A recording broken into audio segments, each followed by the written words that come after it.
Hello guys, gagawa ako ng chocolate cake. Ayan na yung mga ingredients nandiyan. Nalagyan ko na lang siya ng egg. Ang aking egg, dalawang egg at saka vegetables oil.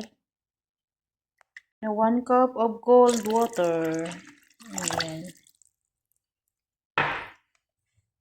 I-blend na natin. Ayan guys.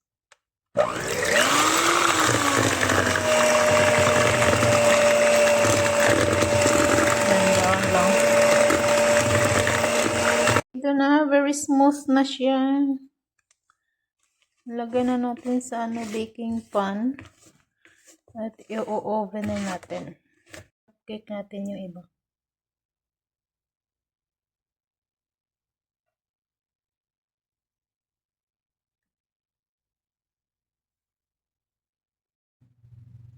Ayun ang aking chocolate cake. Ayan. I-oven na natin. At mayroon din akong